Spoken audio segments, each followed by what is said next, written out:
Hey everybody, this is Mr. RB. I wanted to show you how you can use one-point perspective to draw a four-sided pyramid. To start with, I'm just going to create a vanishing point, and I'm putting mine high up on my paper today. I then need to create a vanishing point. I'll need just one of them. It must be somewhere on the horizon line, and I'm going to put it towards the middle for today. Next, I need to make two vanishing lines. This will help me figure out where the base or footprint of my pyramid is. I get 1, 2, and draw lightly because you will erase most of that line. Next, to finish the base, I need to draw two horizontals. 1, and for the next one, I'm just going to go back until it looks like it's a square. To me, that would still seem rectangular, a little too wide, too short and wide. I'm going to go back. Oh, no, that's too much. To me, looking at this, I'm going to estimate, and it just looks more like a square running about there. Maybe a little less. Move my ruler aside, and yeah, not too bad. I no longer need the rest of these lines. I can get rid of that. I just needed to draw a square on the ground. If I was drawing a swimming pool and it was square, that's just how I would do it. If I was drawing a parking lot and I wanted it to be square, again, that's just how I would do it. But I want a pyramid. To get a pyramid, I need to figure out where the top of the pyramid is going to be. And for that, I'm going to make a crisscross from the two opposite corners. Over there. Oops, a little off on that one. There we go. Sort of like X marks the spot, except in this case, X is going back in space.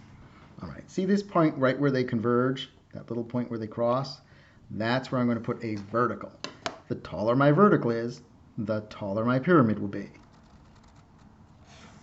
There we go, one vertical line.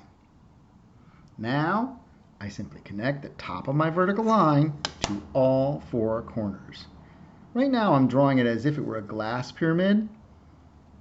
If your pyramid is made of bricks or wood or metal or something else that you wouldn't generally see through, then some of these lines will get erased or covered up. Wow, there I go. 4 sides, but a lot of lines. Looks pretty cool just as the lines go, but it is more confusing. Let's color in some of the sides and see what happens. I know I don't need the vertical line because that would be in the middle of the pyramid. And if my pyramid is made of brick or stone, I'm not going to see it. I'm only going to see 3 corners. The one to the bottom right, the one to the bottom left, and the one to the top right. I can then add a little tone.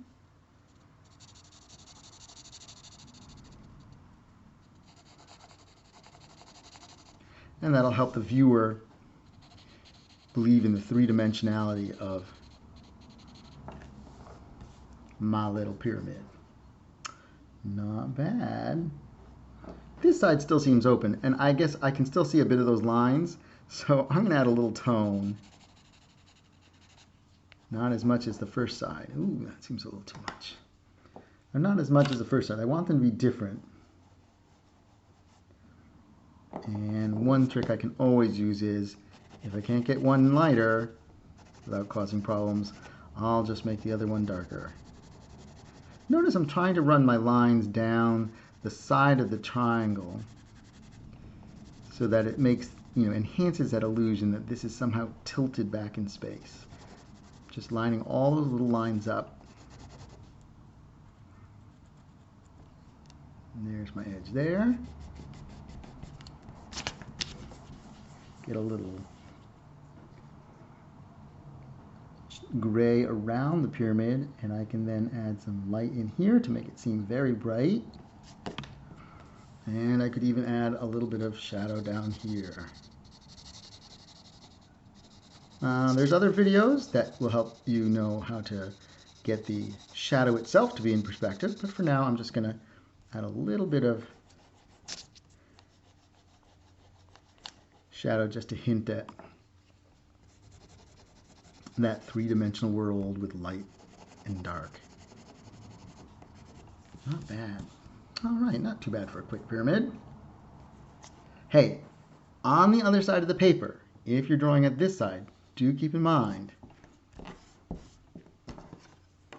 that your lines, instead of going to the left, will go to the right, because this is perspective.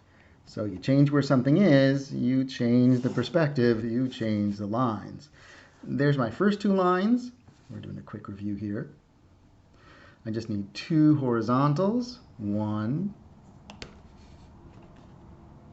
2.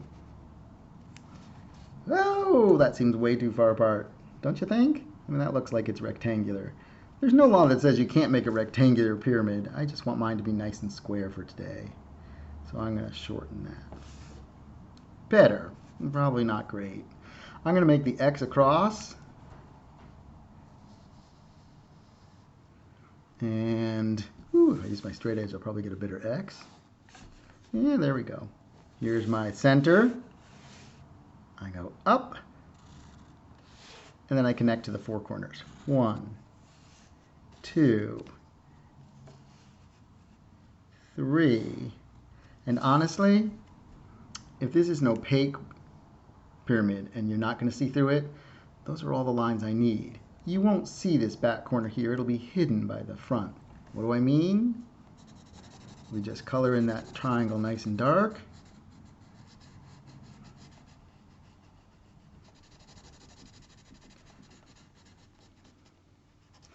And that makes that side feel really solid, much more solid.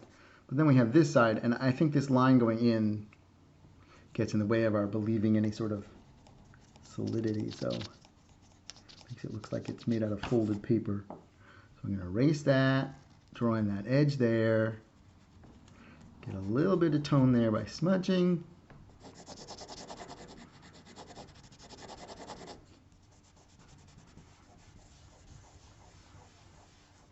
And of course, never hurts to erase the evidence. I will get rid of those work lines. Work lines? What work lines? I just sat down and drew it. Nah. I took steps, one step at a time. 2 orthogonals, those are those 2 vanishing lines coming out from the vanishing point. Then 2 horizontals, 1 vertical going, the crisscross X, and a vertical going up through the middle. Connect to all 4 corners. And you'll have your pyramid. Anyhow, enjoy, have fun, try it out, keep choosing kindness, and I'll talk to you soon. Bye, everybody.